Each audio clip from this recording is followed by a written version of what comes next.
Guess who's back? Welcome back to the Week 10 edition of my weekly NFL Pick'em. I don't know about you guys, but Week 9 was the best week of football so far this year in my opinion, and the future is so bright with all these young quarterbacks, highlighted by that Dolphins-Cardinals game, and we've got a few more matchups this week that will showcase the fresh talent at the most important position in sports. But hit that like button because of the YouTube algorithm, subscribe if you're new, you know the drill. Let's get right into this week.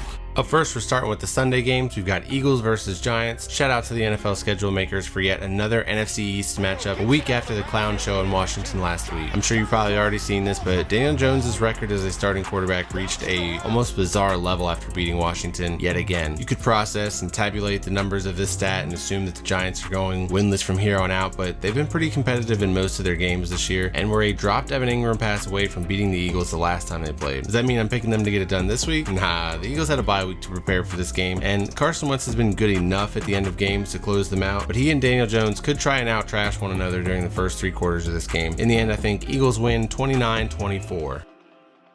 Up next, we've got Jaguars versus Packers. Jaguars were probably rooting the hardest for the Jets to win on Monday night. They started Jake Luton, whatever it is. They started him last week, and he actually didn't look too awful. But we've seen this dog and pony show before, and despite his efforts, this team needs to lose as many games as possible to get one of the top 2 quarterbacks in the upcoming draft. And for the Packers, their soft-ass schedule continues. Last week, they got the 49ers on a short week at their literal weakest in 2 years, and it showed. The rest of the Packers schedule will provide them with a nice walk into the playoffs, but it's going to be hard to trust them to beat anybody once they get there. I'm sure that some of the guys in that Packers locker room have spent some time with the extra days off this week looking at their schedule too, but they better look at the film on the Jaguars because these guys are still playing hard, and the defense has the pieces in place to make Aaron Rodgers uncomfortable. Rookie cornerback CJ Henderson gets a nice challenge in Devontae Adams the week after Adams declared himself as the NFL's wide receiver 1. Not to mention, Jags rookie running back James Robinson is one of the most neglected storylines of the year, and the Packers run defense has been the Achilles heel for Mike Pettin. I'm sure the Packers will still win, but I'm not expecting this to be as one-sided as many do. It'll probably be a 1 or 2 possession score for most of the game, but then the Packers can pull ahead late in the game. Packers win this one 31-24.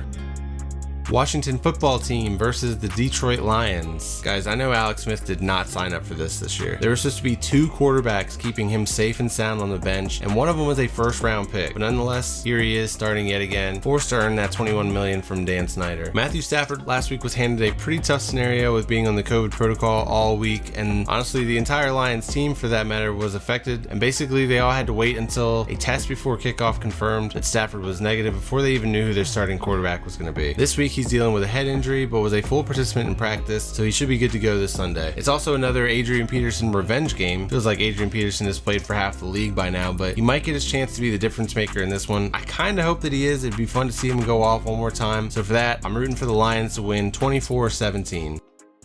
Texans versus Browns. The Texans got away with one last week against the Jaguars. I don't think they expected that much of a fight out of those guys, but this week the organization as a whole has been dealing with the blowback from the firing of their VP of communications because she quote-unquote wasn't a cultural fit. I don't even know what that's supposed to mean. Mind you, she's the only woman in her position in the NFL and was awarded the Pete Rozelle Award in 2017, which goes to the top PR staff in the league. I don't normally cover this off the field stuff, but all of the big names that cover the NFL came to Twitter to share their support, shock, and confusion regarding this news. And even some of the Texans players got on and they were not happy. But other than being a woman, what about her could exclude her from being a cultural fit? Now, I'm speculating like a mofo here, but we've all probably unfriended or unfollowed somebody at some point during this election season, right? Well, I checked her out on Twitter and she is clearly a non-Trump supporter. And once again, this is all speculation, but imagine if this was the case. This might be an example of taking it a little bit too far, so hopefully not. But this Jack Easterby guy running the Texans right now is a really strange story in the NFL, and I suggest looking into his backstory if you're bored. I might see how this season plays out and cover him in the offseason. But anyways, let's get back to the field. For the Browns, Baker Mayfield is going through COVID protocol after contact tracing put him as a high-risk candidate. But this week, this Browns offense should run almost exclusively through Kareem Hunt because the Texans' run defense has really struggled this season. If Baker can't go, this is an easy pick. I've got Deshaun Watson and Will Fuller on my fantasy squad, so in full transparency here, I'll be rooting for them to light up the Browns' weak secondary. However, I included the off-field drama because this stuff has an impact on guys. For the Texans, it's already a lost season for them, and now guys are questioning ownership, the direction of the franchise. I think the Texans could come out flat, allow the Browns to catch them off guard early, and put the Texans into catch-up mode all game. Browns win 31-28.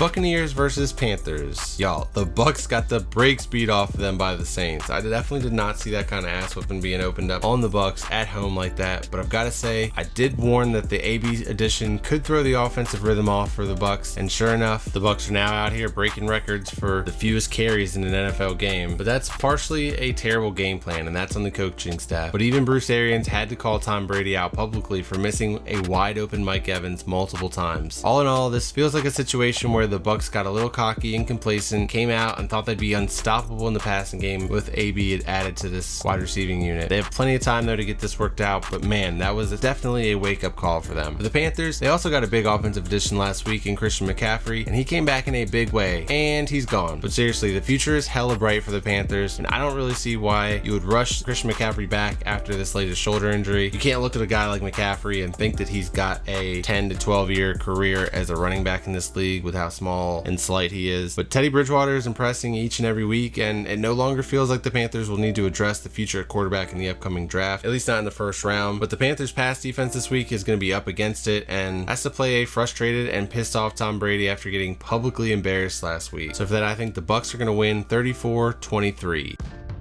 And I want to take a moment to thank the sponsor of this video, MyBookie. We've got NFL quarterbacks getting COVID, we've got late fall, college ball, the NBA bubble, UFC Fight Island. It's clear that 2020 has been a year unlike any other, which is why you need a sports book with offers unlike any other. Get some skin in the game with MyBookie, where odds, boosts, lightning deals, and free bets all season long. And with Turkey Day right around the corner, there really is no better time to feast on some NFL action. Whether you're a first-time customer or have been playing with MyBookie for years, there is no shortage of value to be found in the thousands of game lines, unique prop bets, and contests that they offer every week. Sign up or get reloaded today, find an edge, make your bet, and get paid. They also boast a fully fledged casino platform giving you access to all the classic table, slot, and card games you'd expect to find at your local spot. And the best part is, at MyBookie, the doors never close, so you can continue to build your bankroll even after the stadium lights have gone out. Make the right play and sign up for MyBookie, and when you do, use promo code NFLRT to get your deposit matched halfway all the way up to $1,000. The terms are simple. You put in $200, they'll match you another $100 in your account. If you're already planning to bet this season, this is free betting money. It's winning season at MyBookie, so come and join in the fun and win some cash while you're at it. Let's get back to these picks. Chargers versus Dolphins. Here's the rookie quarterback matchup of the week. These guys went back-to-back in the 2020 NFL draft, and their careers will forever be compared to one another's. It's a shame for poor Justin Herbert that he landed with one of the most unlucky franchises in all of sports. I know that doesn't feel like an exaggeration. See Exhibit A last week, Exhibit B the week before that. Even when the Chargers win, they lose. But at least they are always looking fresh in those new uniforms. And with the Dolphins wearing their throwbacks this week, this is going to be a great looking game for more than just the rookie quarterback play. For the Dolphins, two is the story everybody wants to talk about, but how about this Dolphins defense or these Dolphins tight ends? Brian Flores has got himself a little mini New England squad down here in Miami, and I gotta give them credit for pulling through 2 weeks in a row for me as my upset pick of the week. And this week with the Chargers, their misfortune is a meme at this point, and I'm not a sucker for punishment, so it's impossible for me to pick them in this scenario. Plus, I'm riding this Dolphins streak until they knock me off. Dolphins win 28-21. Broncos versus Raiders. The AFC West is pretty entertaining, and this rivalry shouldn't disappoint. The Raiders are kind of on a roll right now, and I say kind of because last week was a blessing. If they were playing any other team that was in the good graces of the football gods, they'd probably lose that one. And it's actually pretty amazing that the Raiders are winning like this at all, because their defense is literally one of the worst in the league by all the metrics that I look at. So this has the potential to bring out swaggy Drew Lock instead of the erratic version of him. However, I'm riding with the Raiders once again because I think John Gruden has got this offense clicking. Raiders win 28-24. Bills versus Cardinals. Here's another great matchup of young quarterbacks, and I can't emphasize this enough, but that was a huge win for the Bills. Credit to the Bills coaching staff for recognizing the Seahawks secondary can't stop a nosebleed, and they just attacked through the air at an unconventional rate. Josh Allen and Kyler Murray are both coming off of amazing weeks, but the Cardinals were unable to make the plays down the stretch to win their game against the Dolphins, and both of these teams better be ready for yet another shootout this week, because this game has got potential to be one of the highest scoring games of the week. It's easy to say the Bills will be back at it again this week with the same defensive game plan that slowed down Russell Wilson and company, but it's easier said than done. If Kyler and the Cardinals didn't blow their load trying to keep up with Tua and the Dolphins last week, I think that they will rise to the occasion this week and get that slight upset over the Bills. Cardinals win 34-31. 49ers versus Saints. I hate to say it, but it's a wrap for the 2020 edition of the 49ers, or more like the 29ers, am I right? Nah, but before they were the surprise team of 2019, I actually had them in a video about teams that should consider tanking for Tua or tanking for Trevor, and I had them as a team that could potentially tank for Trevor Lawrence. They've probably won too many games at this point, but if this front office wants Lawrence or Fields or even Trey Lance, I wouldn't put it past them to make the moves necessary to get up there in the draft. This rematch from last year was one of the more exciting matchups when the schedule was released, because the game in 2019 was one of the more memorable games in our lifetime, I think, and now this rematch is kind of a dud. Last week, the Saints demanded league-wide respect with that drumming from the once NFC favorite Buccaneers. The Saints whooped the Bucs so bad they won't be the favorite again in the NFC for the rest of the season. Even if the Bucs won out, you never get that can of whoop-ass taste out of your mouth. But the Saints can't take their foot off the gas here, because much like Sean Payton, Kyle Shanahan is one of the few X factors at head coach in the NFL and could get his team to show up when you least expect it, but I just think they're too depleted in this one. Saints win 34-21. Seahawks versus Rams. I saw a stat right before the kickoff of the Bills game that the Seahawks hadn't lost an East Coast game. I think it was their last 10 matchups. Then after the game, I saw another stat that said a Pete Carroll coach team hadn't given up that many points since Stanford hung up 55 on USC, so it's been a while. What those two kind of random stats mean to me is that the Bills game was more of an anomaly for this team and not a typical performance by the Seahawks. However, these two recent losses have put the NFC West up for grabs, and the Rams are fresh off a bye week and will be throwing everything they've got at the Seahawks for this one. As for your weekly DK Metcalf forecast, this is probably his toughest matchup of the year, with Jalen Ramsey almost matching him as a physical specimen in his respective position. I actually think that Ramsey can slow him down like we haven't seen, but if DK can catch him off guard early, Jalen could get all sassy like he does and start talking more than playing. The Seahawks and Rams have actually gone back and forth in this series in recent history, and the games have been quite unpredictable, like in 2017 when the Seahawks won the first matchup 16-10 in LA, but then got beat down 42-7 at home later that season. This matchup has been trending towards a biannual shootout between the teams, as Sean McVay and Pete Carroll have really gotten familiar with each other, and this game feels like a straight up toss up right now, but you guys know I've been high on the Seahawks, so I'm leaning towards them getting back on track here. Seahawks win 35-31. Bengals versus Steelers. The Steelers and the Bengals used to have kind of a fun rivalry, but they're just in different places right now based on the level of talent surrounding the guy that got playing quarterback. Joe Burrow is the #1 pick, playing around a young and raw roster, while Ben Roethlisberger is a former first-round pick. It's taking one of the more talented squads that he's ever played with on a Super Bowl run. I feel like I'm a Mike Tomlin apologist more often than not, but sometimes he does allow himself to get severely outcoached by the opposition, and last week he let Mike McCarthy and his coaching staff outclass him with the most injury-depleted roster in the league. He still managed to get the win against the Cowboys, but the Steelers will be sort of the Super Bowl for each respective team on their schedule until they take that first L of the season. So they can't be that unprepared for this Bengals team. Not to mention, Big Ben also has to pass a COVID test before getting cleared for this game. I would be nervous about this one, Steelers fans, but I'm going to stick with you guys. Go Steelers, win 28-20. And then on Sunday Night Football, we've got Ravens versus Patriots. The Ravens are coming off a pretty hard-nosed victory in Indy. Also provided us one of the funnier plays of the season with Phil Rivers trying to stop that fumble recovery. But I gotta say, the Lamar Jackson has been figured out narrative floating around is just a clown take to me. However, Greg Roman, this guy was once looked at as a prime head coaching candidate for 2021, but he has become too predictable if what Lamar Jackson says is true. And honestly, his offense got stale with Colin Kaepernick, and then in Buffalo too, so you can't be too shocked. I always mention how complacency is man's greatest weakness, and Greg Roman may have expired here in Baltimore, but I try to be optimistic about coaches, and I feel like the good ones are always holding stuff close to the vest for the really important games, you know, when the weather gets cold. But speaking of stale offenses, what is going on in New England? We're not seeing any of the stuff that we saw from them in the first month of the season. Is this on Cam Newton, Josh McDaniels, the wide receivers, maybe a collective effort? It's hard for me to trust the Patriots right now, and honestly, I should be happy about that. I've waited a long time for this moment, but it's bittersweet after getting that sweet sample of what could have been with Cam Newton to start the season. But once Cam got COVID, this offense just never progressed. Joe Flacco and Brashad Perriman got their Ravens reunion going against the Patriots last week. Let's keep it going with the actual Ravens squad this week. Ravens win 34-26.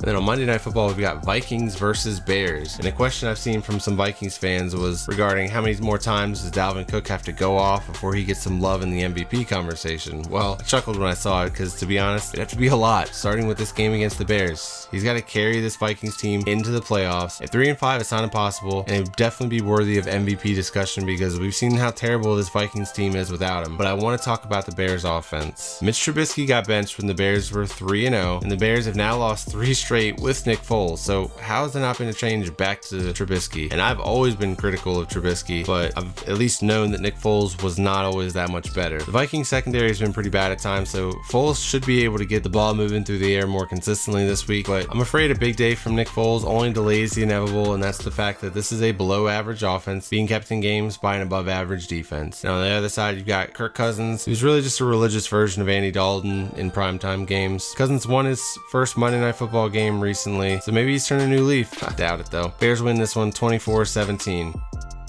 Alright, and then Thursday Night Football, we've got Colts versus Titans. This game has the potential to be really entertaining. Phillip Rivers in primetime, somebody peel him off the turf at Lucas Oil Stadium. I need him to bring his special brand of trash talk to the table for this AFC divisional matchup. The Titans feel like an obvious choice to win this game, but they haven't been as sharp over the last few weeks as they started the season. Big credit goes to the Bears defense for making the offense look just terrible last week. But this Colts defense is no joke either and could slow them down, but ultimately I think that the Titans win 21-16.